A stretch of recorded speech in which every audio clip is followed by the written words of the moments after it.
بسم اللہ الرحمن الرحیم۔ السلام علیکم ورحمۃ اللہ وبرکاتہ۔ حضرت سلیمان علیہ السلام کی بیٹی اور حضرت فاطمہ رضی اللہ عنہا کا جہیز۔ ایک روایت میں یوں آیا ہے کہ نبی کریم صلی اللہ علیہ وآلہ وسلم نے فرمایا کہ حضرت سلیمان علیہ السلام نے اپنی بیٹی کے لیے بڑا ہی گراں قدر جہیز تیار کیا، اپنے داماد کے لیے زرین تاج تیار کرایا، اس تاج میں 700 گوہر نایاب مزین فرمائے۔ یہ واقعہ امیر المومنین حضرت علی کرم اللہ وجہہ نے حضور صلی اللہ علیہ وآلہ وسلم کی مجلس سے سنا اور گھر آ کر سیدہ فاطمہ الزہرا رضی اللہ عنہا کے پاس بیان فرمایا۔ حضرت فاطمہ رضی اللہ عنہا کے دل میں خیال آیا کہ شاید حضرت علی رضی اللہ عنہ کے دل میں گمان ہوگا کہ حضرت سلیمان علیہ السلام نے تو اپنی بیٹی اور داماد کو اتنا جہیز اور تاج زریں دیا، مگر دوسری طرف پیغمبر آخر الزماں ہیں جنہوں نے اپنی بیٹی اور داماد کو بجز فقر و فاقہ کے کچھ نہیں دیا۔ ایک نبی نے اپنے داماد کو اتنا بڑا تاج اور ایک نبی نے اپنے داماد کو بجز صبر و قناعت کے کچھ نہیں دیا۔ یہ خدشہ حضرت فاطمہ رضی اللہ عنہا نے کسی سے بیان نہیں فرمایا، حتیٰ کہ آپ وفات پا گئیں۔ موت کے بعد حضرت علی کرم اللہ وجہہ نے حضرت فاطمہ رضی اللہ عنہ کو خواب میں دیکھا۔ جنت کے صدر اعلیٰ پر جلوہ فرما ہے اور نوری اور حوری سب کے سب آپ کی خدمت میں مامور ہیں۔ ایک لڑکی نہایت ہی حسن و خوبی سے آراستہ اور زیورات سے معمور ایک سنہری طبق ہاتھ میں اٹھائے سیدہ فاطمہ رضی اللہ عنہا کی خدمت میں پیش کر رہی ہے۔ وہ منتظر تھیں کہ حضرت سیدہ فاطمہ رضی اللہ عنہا ایک نگاہ ادھر اٹھائیں تو وہ یہ طبق قدموں میں نثار کرے۔ حضرت علی رضی اللہ عنہ نے پوچھا، فاطمہ یہ لڑکی کون ہے؟ آپ نے فرمایا، یہ حضرت سلیمان علیہ السلام کی بیٹی ہے اور اللہ تعالیٰ نے اسے میری خدمت میں مقرر کیا ہے۔ دنیا میں جو اندیشہ میرے دل میں پیدا ہوا تھا، آج اللہ تعالیٰ نے اس کا ازالہ فرما رہا ہے۔ قیامت کے دن لوائے الحمد حضرت علی کرم اللہ وجہہ کے حوالے کر دیا جائے گا اور ایک فرشتہ کہے گا، علی یہ تاج زیادہ اچھا ہے یا وہ تاج جو حضرت سلیمان علیہ السلام نے اپنے داماد کو دیا تھا؟ اب سیدہ فاطمہ رضی اللہ عنہ کے پاس اس کا تاج بڑے تعجب سے گزر رہے تھے۔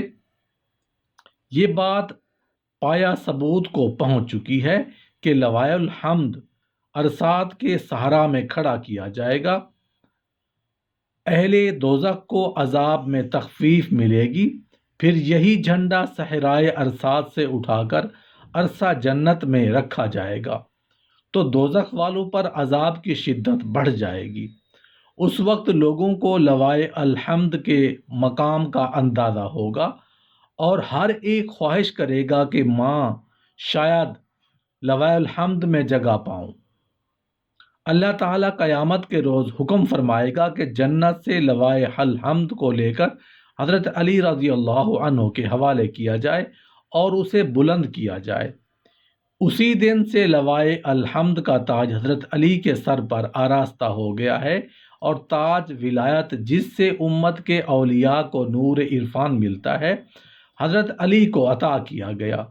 اگرچہ حضرت سلیمان علیہ السلام کے لیے ہوا مسخر کر دی گئی، مگر حضرت آقائے دو عالم صلی اللہ علیہ وآلہ وسلم کے لیے تمام ملائکہ کو مسخر کر دیا گیا۔ حضرت سلیمان علیہ السلام کا تخت ایک دن میں 1 ماہ کا سفر کر لیا کرتا تھا۔ نبی کریم صلی اللہ علیہ وآلہ وسلم کو وہ تخت دیا گیا جسے فرشتے اٹھاتے اور طرفت العین میں فرش سے عرش تک سیر کرتا۔ حضرت سلیمان علیہ السلام پر پرندے سایہ کرتے تھے، مگر ہمارے آقا و مولا پر رحمت خداوندی کا سایہ ہوتا تھا، یا یوں کہیے کہ حضور صلی اللہ علیہ وآلہ وسلم نے اپنے غلاموں کو اس سایہ میں جگہ عنایت کی۔ حضرت سلیمان علیہ السلام کو تمائے روئے زمین کی بادشاہت عنایت فرمائی۔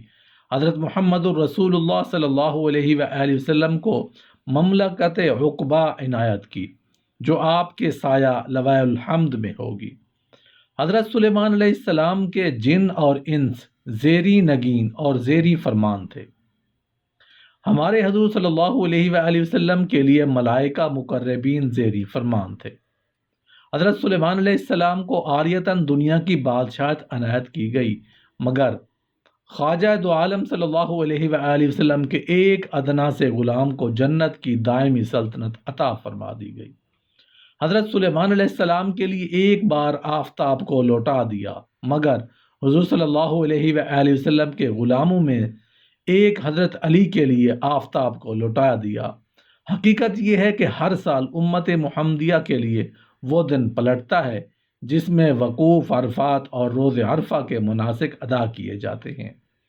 حضرت سلیمان علیہ السلام کو انگشتری دی جس سے وہ تمام دنیا پر حکمرانی فرماتے، مگر ہمارے آقا کو نبوت کی انگشتری عنایت فرمائی۔ حضرت سلیمان علیہ السلام کو کرسی دی جس میں شیطان یا دیو داخل ہوں گے۔ ہمارے آقا و مولا صلی اللہ علیہ وآلہ وسلم کو آیت الکرسی عنایت فرمائی جس سے شیطان اور دیو بھاگ جاتے ہیں۔ حضرت سلیمان علیہ السلام کی خدمت میں پرندے گفتگو کرتے، حضور صلی اللہ علیہ وآلہ وسلم کی بارگاہ میں ہرن، اونٹ اور خرگوش اپنی شکایت بیان فرمایا کرتے تھے۔